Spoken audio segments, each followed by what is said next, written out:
கிறிஸ்துவுக்குள் பிரியமானவர்களே, ஆண்டவரும் இரட்சகருமாகிய இயேசு கிறிஸ்துவின் இனிதான நாமத்தினாலே உங்களை வாழ்த்துகிறேன். இந்த நாளிலும் கூட கர்த்தர் நம்மோடு கூட பேசுகிற தமது பலனுள்ள வார்த்தை யாத்ராகமம் 4ஆம் அதிகாரம் 12ஆம் வசனம். நான் உன் வாயோடு இருந்து நீ பேச வேண்டியதை உனக்கு போதிப்பேன் என்று கர்த்தர் சொல்கிறார். ஆமென், ஹல்லேலூயா. இந்த நாளிலும் கூட கர்த்தர் இந்த வார்த்தையின் வழியாய் நம்மோடு கூட இடைப்படுகிற தேவனாய் நம்மை பலப்படுத்துகிற தேவனாக இருக்கிறார். இந்த நாளிலே ஒரு சில காரியங்களை குறித்து நீங்கள் பேச திட்டமிட்டிருக்கலாம். உங்கள் வேலை ஸ்தலங்களிலே, உங்கள் குடும்பத்தில், உங்களுடைய வாழ்க்கை முன்னேற்றத்திற்காக பல காரியங்களை நீங்கள் பேசுவதற்கு இந்த நாளிலே நீங்கள் ஆயத்தமாக இருக்கலாம். மோசேக்கு கர்த்தர் சொன்ன வார்த்தை, எகிப்திலிருந்து இஸ்ரவேல் ஜனங்களை மீட்டு கொண்டு வருவதற்கு கர்த்தர் மோசேயை தெரிந்து கொண்ட போது மோசே அவனுக்கு உண்டான குறைகளை அந்த இடத்துல கர்த்தரிடத்தில் சொல்லுகிறான். நான் திக்குவாய், நான் மந்தனா உடையவன் என்று சொன்னபோது கர்த்தர் சொல்கிறார், நான் உன் வாயோடு கூட இருப்பேன்.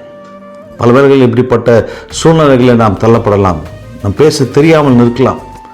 நம்ம என்ன பேச போகிறேன், என் காரியங்களை குறித்து நான் எப்படி பேச போகிறேன், என் எதிராக இருக்கிற சூழ்நிலைகள் குறித்து நான் எப்படி பேச போகிறேன் என்று வார்த்தைகள் தெரியாமல் நீங்கள் திகைத்து போய் நின்று கொண்டிருக்கலாம்.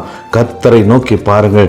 கர்த்தர் உங்களோடு கூட இந்த நாளிலே பேசுகிறவராக இருக்கிறார். அவர் உங்கள் வாயோடு கூட இருந்து நீங்கள் பேச வேண்டிய காரியங்கள் எல்லாவற்றையும் அவர் உங்களுக்கு போதித்து உங்களை பேச வைப்பார்.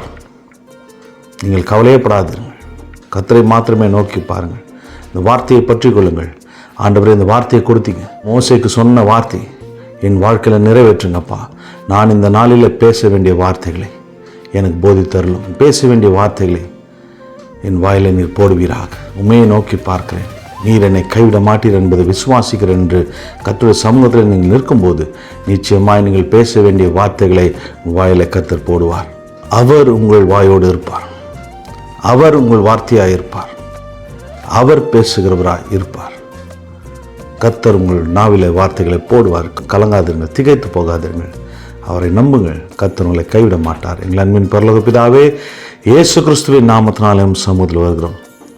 இந்த நாளிலே நாங்கள் பேச வேண்டிய காரியங்கள், எங்கள் விரோதமாக இருக்கிற சூழ்நிலை மத்தியிலே, எங்கள் வேலை ஸ்தலங்களிலே, எங்கள் வியாபார ஸ்தலங்களிலே அப்பா, நாங்கள் பேச வேண்டிய காரியங்கள், எங்கள் குடும்பத்திலே, குடும்ப சூழ்நிலை மத்தியிலே நாங்கள் பேச வேண்டிய காரியங்களை ஆண்டவரின் சமூகத்தில் வைக்கிறோம். நீர் எங்கள் வாயோடு இருந்து நாங்கள் பேச வேண்டிய வார்த்தைகளை எங்கள் நாவில போட வேண்டுமாம் சமூகத்தில் கேட்கிறோம். நீர் எங்களோடு கூட இடைப்படுங்கப்பா. உண்மையை நோக்கி பார்க்கிறேன். நீர் என்னை கைவிட மாட்டீர் என்பதை விசுவாசிக்கிறேன். இந்த நாளையும் கரத்தில் கொடுக்கிறேன் அப்பா. இது வெற்றியின் நாளாய் மாறுவதாக சமூகத்தில் என்னை அர்ப்பணிக்கிறேன். இயேசுவின் வல்ல நாமத்தில் பிதாவே, ஆமென், ஹல்லேலூயா. கர்த்தர் உங்களை கைவிட மாட்டார். இந்த நாளிலே நீங்கள் பேச வேண்டிய வார்த்தையை கர்த்தர் உங்கள் வாயோடு கூட இருந்து அவர் பேச வல்லவராக இருக்கிறார். அவர் வார்த்தையை கொடுக்க வல்லவராக இருக்கிறார். அவர் போதிக்க வல்லவராக இருக்கிறார். கர்த்தர் உங்களை ஆசீர்வதிப்பாராக. ஆமென்.